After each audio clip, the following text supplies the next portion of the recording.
आज वॉर्ड क्रमांक 1 मध्ये कराड नगरपालिकेच्या निवडणुकीच्या निमित्तानं कराडचे नगराध्यक्ष पदाचे उमेदवार विनायकांना पावसकर तसेच आमचे मित्र आणि या प्रभाग क्रमांक 1 चे उमेदवार संजयजी कांबळे, त्याचबरोबर आमच्या ताई सुरेखाताई काटकर यांच्या प्रचाराच्या निमित्तानं मंगळवार पेठ येथे प्रचार पदयात्रा चालू आहे।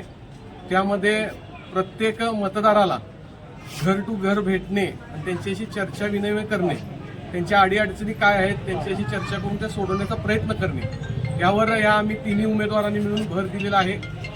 दोन्ही उमेदवार हे वॉर्ड क्रमांक 1 चे उमेदवार आहेत, त्याचबरोबर जे नगराध्यक्ष पदाचे उमेदवार आहेत विनायकांना पावसकर, त्यांचं लहानपण या मंगळवार पेठेमध्ये गेलेलं आहे। नागोबाच्या देवळाच्या शेजारी माझ्या चुलत्यांचं घर आहे, त्या घरामध्ये अण्णांचं बालपण गेलेलं आहे। त्यामुळे एक वेगळ्या पद्धतीची नाळ या मंगळवार पेठेशी आमची जोडली गेलेली आहे। आपल्या घरात आल्यासारख्या मंगळवार पेठेत आल्यानंतर मला वाटते प्रत्येक मतदार मंगळवार पेठेतला उत्स्फूर्त आहे अण्णांना मतदान करायला, संजू दादाला मतदान करायला आणि काटकर ताईंना मतदान करायला। प्रत्येक मतदार हा 2 तारखेची वाट बघतोय आणि मतदार पेटीच्या माध्यमातून या मंगळवार पेठेमध्ये 100% परिवर्तन घडल्याशिवाय राहणार नाहीये। बऱ्याच छोट्या मोठ्या समस्या या मंगळवार पेठेमध्ये आहेत। मला असं वाटते की कराडकर नागरिक सुज्ञ आहे आणि येणाऱ्या 2 तारखेला 100% कराडमध्ये नगराध्यक्षसहित सर्व खालचे उमेदवार विजयी होतील। विजयी झाल्यानंतर मंगळवार पेठेतील छोटे मोठे जे प्रश्न आहेत ते 100% सोडवण्याचा प्रयत्न संजयजी कांबळे असतील, आमच्या काटकर ताई असतील, हे 100% करतील असा विश्वास आजच्या या पदयात्रेच्या निमित्तानं मला वाटतो। नागरिकांच्यात गेल्यानंतर नागरिकांचा उत्स्फूर्त प्रतिसाद बघितल्यानंतर आनंद झाला।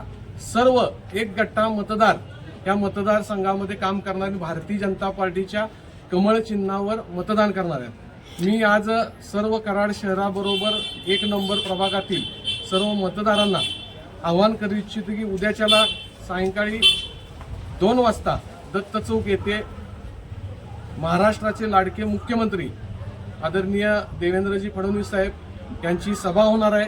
या सभेसाठी आवर्जून सगळ्यांनी उपस्थित राहावे।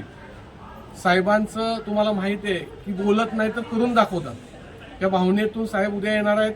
कराड शहरासाठी भरभरून साहेब देतील अशी सर्वांना अपेक्षा आहे। 100% कराडची सत्ता ही 100% कराडकर नागरिक ही भारतीय जनता पार्टीच्या हातात देतील।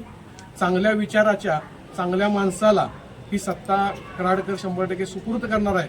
त्यामुळं केंद्रात भारतीय जनता पार्टी सरकार, राज्यात भारतीय जनता पार्टी सरकार, सातारा लोकसभेला भारतीय जनता पार्टीचा खासदार, कराड दक्षिणचे भारतीय जनता पार्टीचे आमदार, कराडचा नगराध्यक्ष तसेच नगरसेवक पण 100% भारतीय जनता पार्टीचे नागरिक, सुज्ञ नागरिक निवडून देतील अशी आशा या प्रचार दौऱ्यानिमित्त मला वाटतं। तुम्ही आता कराडमधील म्हणजे कराड शहरामधील मतदारांना काय आवाहन कराल?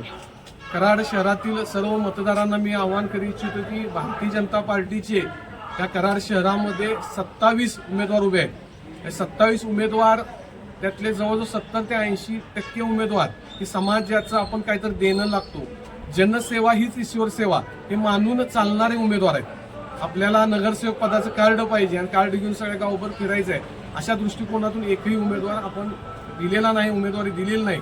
त्यामुळे कराड शहरातील सर्व नागरिकांना मी आवाहन करू इच्छितो की आपण चांगला माणूस त्या मतदारसंघातील असेल, नगराध्यक्ष पदाचा असेल, विचाराचा माणूस, त्याचबरोबर अनुभव असणारा माणूस आणि वेळ देणारा माणूस हा निवडून द्यावा अशी अपेक्षा कराडकर जनतेकडून मी करतो।